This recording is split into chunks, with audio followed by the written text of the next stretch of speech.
Bismillahirrahmanirrahim. Today we are going to speak about the statistics. Give introduction about the statistics. What is the statistics, and what do we need to do, and how can we use the statistics? First of all, see what do we mean by the statistics. Statistics can be defined as the science of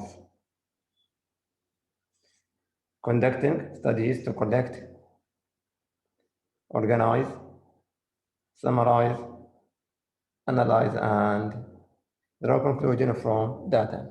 So this is the statistics. It is the science of conducting studies, organizing data, summarizing, analyzing, and getting out of some conclusion from the data. For the statistics, we have two types. We have descriptive and inferential statistics. So I'm going to speak about or define the descriptive, inferential statistics, variables, and types of data. First of all, let's define the word variable. Variable is a characteristic that can assume different values. We have something called the variable.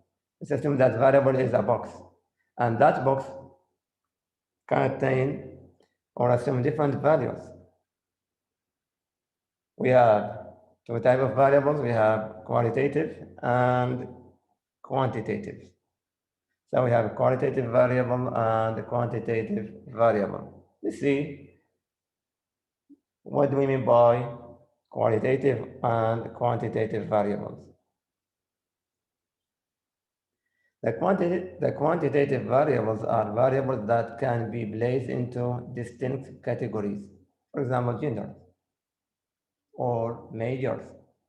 We have, for the gender, we have male or female, boys or girls. This type of variable is called the qualitative. We can put the data into different categories, not numbers. The second one, quantitative. Quantitative variables are numerical and can be ordered or ranked, like age or scores of the exam. It is numerical value. Something can be within a numerical value. We say this is a quantitative variable from the word quantity, to numerical values. So we have two types of variables, qualitative and quantitative.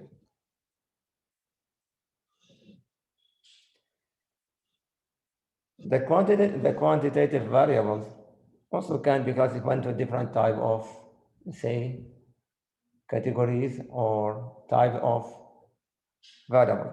We have discrete variables. Now speaking about the quantitative. It can be discrete, assume values that can be counted. For example, number of kids in each family. This is discrete.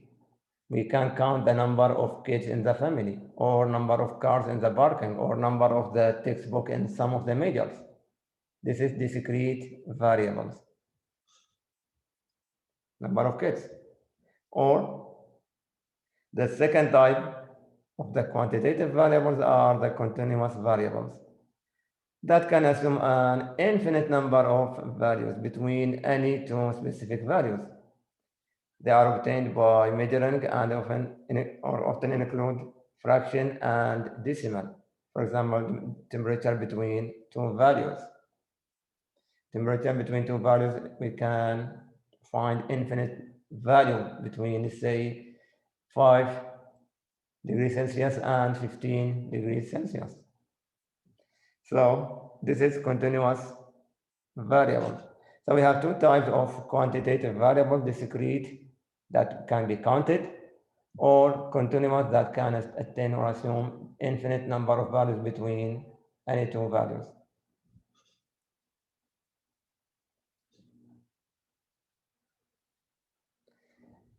Now, let's define that data are the values that the variables can assume. So we have something called the variable, either it is quantitative or qualitative. Anything can be assumed by this variable is called the data. Let's say the gender. Gender can be male or female. Male or female, these are the data assumed by the variable gender, or score of some exams. Score can be 20, 25, 30, 100, 95, something like that. All of these are data assumed by the variable named by score of the students. So the data are the values that the variable can assume.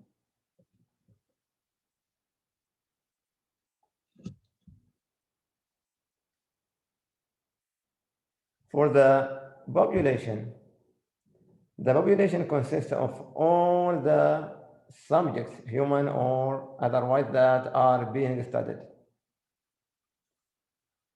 Population contain all the subjects, all the members that we are going to study. Let's say all of the students in the university, or all the scores of the students in one exam. We are speaking about the whole members, the whole set, not part of it. Sometimes I speak about part of the population, part of it, not all of it. Let's say that I have in the university, let's say we have 15,000 students. If we are just speaking about 100 or 1,000 students, this is part of the group. The bigger group we call population, the smaller or the subset of that one is the sample. A sample is a group of subjects selected from the population. So part or subset of the population, we call it sample.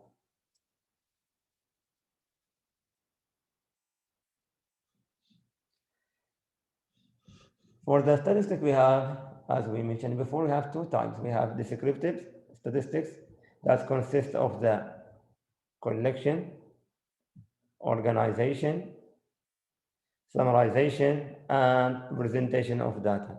Anything deal with these four types or four items, we call the descriptive statistics. It is describing something. I have something, we are collecting the data to organize, to summarize, and present the data. So we are describing something. We call descriptive statistics. And the other type is inferential statistics that consists of generalizing from sample to population. So we are studying sample of subjects, and from that sample we can draw conclusion or speak about the population. Generalize the idea or the features of the sample to say that the population has this feature from the sample to population. So it is generalizing from the sample to population, performing estimation and hypothesis test, determining relationships among the variables and making predictions. So these are the main things. It is generalizing,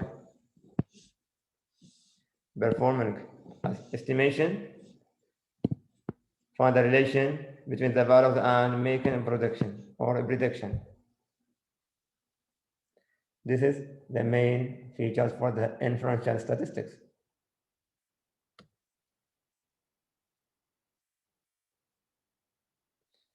So the inferential from the sample to population. We are moving from the sample to population. For the measurements in the statistics, we have different types. Level of measurements. The first one is called the nominal level of measurement that classifies data into mutually exclusive, non-overlapping. For example, colors. So I speak about this level, that on nominal level, that will classify the subjects into mutually exclusive, non-overlapping or disjointed, like colors or genders. Gender, you have boy and girls, or male and female. Male and female, they are not overlapping. We don't have anything in common between these two types of data. And the rank for this one is not important. So this is the first level, it's called nominal level of measurement. Second level is called the ordinal level measurement. It classifies data or classifies data into categorical that can be ranked, like the size. Ordinal, from the word order. So I can put this in order. First one, second one, third one. Putting them in order, we call the ordinal level of measurement. For example, small, the size, medium, and large. We can order the data. So this is ordinal level of measurement. Third type is the interval level of measurement ranks that rank data and precise differences between units of measures do exist. Interval level.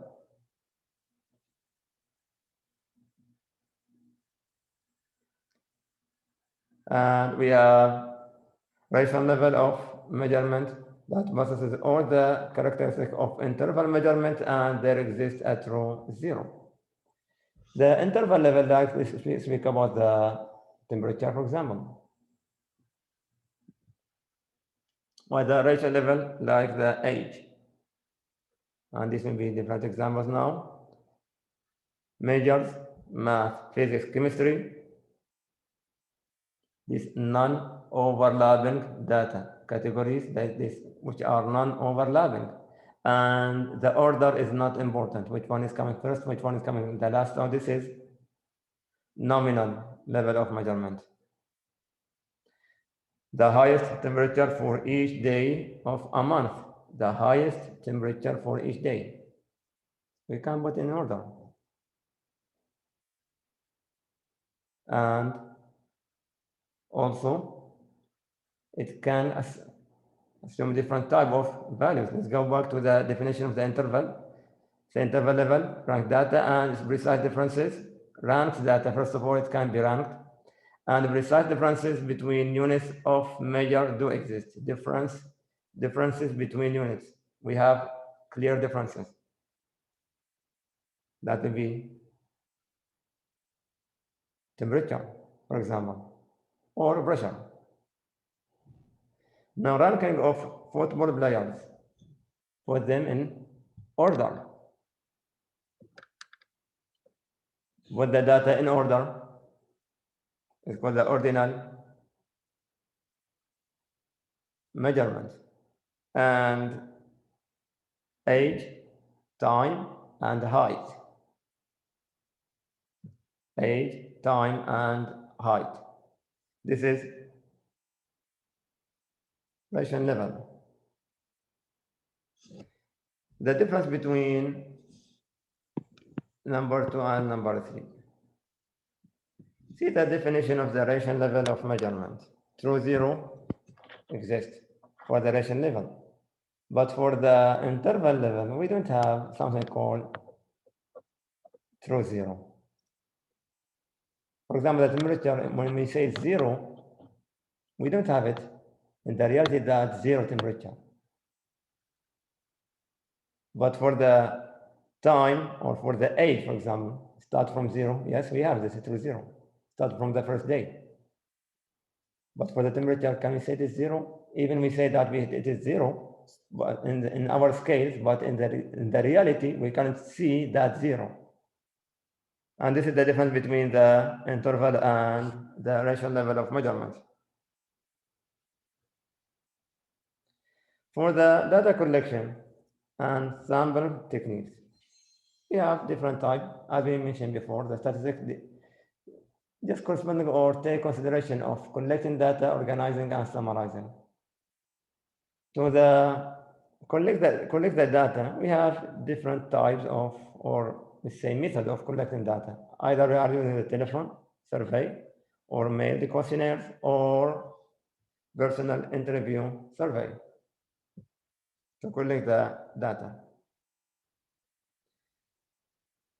After collecting the data, we need to do some studies. And since we cannot take the study or conduct the study over the whole members in the population, we are choosing sample of the population to conduct the study. Now, to choose these members in the sample, we have different methods to form or construct our sample for studying. We have different type of methods to connect or to construct the sample. First one, called the random sampling. Random sampling is a sample in which all numbers of the or members of the population have an equal chance to being selected. Is a sample in which all the members, this should be members, of the population have an equal chance of being selected. For example, in this picture, I have a population consists of 6 cars. Now I want to take 2 or 3 out of 6. I can choose any one of them. There is no rule to choose first one or the last one or the middle one. I can choose any one. So all of these members can have the same chance to be selected.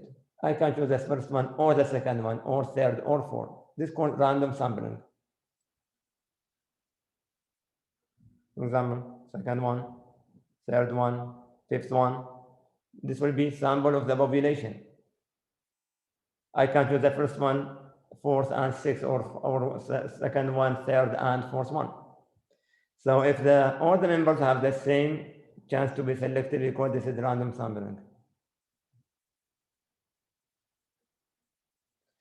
Second method is called the systematic sampling. In the systematic sampling is a sample obtained by selecting every kth member of the population, where k is a counting number.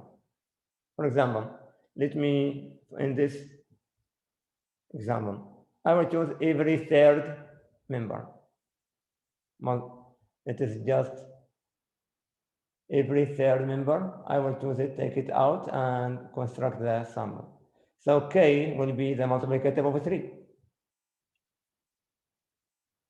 That will be the kth member and k counting number.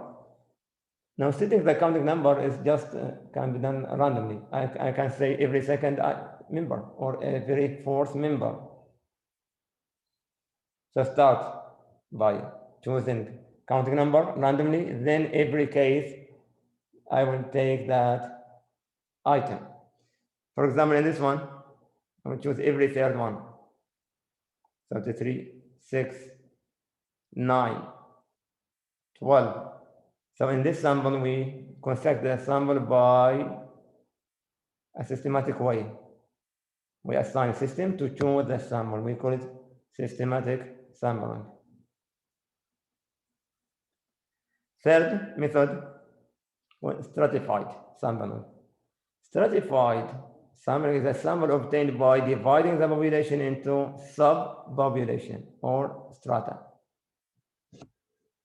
Dividing into subpopulation depend on some features or characteristics there in the members or items to some characteristic relevant to the study. Then subjects are selected at random from each subgroup. For example, I have these shapes in my population. I have triangles and rectangles. Triangles and rectangles. So I divided the population into 2 subgroups, keeping the triangles in one group and the rectangles in the second group. So we divided the population into subgroups depend on some features. Triangles, keeping them in one set, and rectangles in the second set. Now I'm going to select from each subset some items. For the triangles, I will choose, let's say 2. From the rectangles, I will choose 2. So the sample is coming from the subsets. So in the first step, we divided the population into subsets. Then we choose from each subset some items to construct the sample. This is called the stratified sampling. Last one is the cluster sample. Cluster sample is obtained by dividing the population into sections, or sometimes geographic areas, and then select one or more cluster at random and using all the members in the cluster as the members of the sample. For example, suppose that I have this set of math sections, say called math 1 sections. I have 9 sections. So we divided the population into 9 sections. Then I will choose 1 or 2 sections. I will choose all the students in that section. Suppose that I choose number 3 as my sample. I'm going to take all the students in this section to be the sample of the study. All the students in this one. So the cluster sample is obtained by dividing the population into sections and then select the section, not item from the subgroup like the stratified. No, it is choosing the whole section and all the students in that or all the subjects in that section to be the sample of the study. So this is the first type of the constructing or choosing the sample of the population.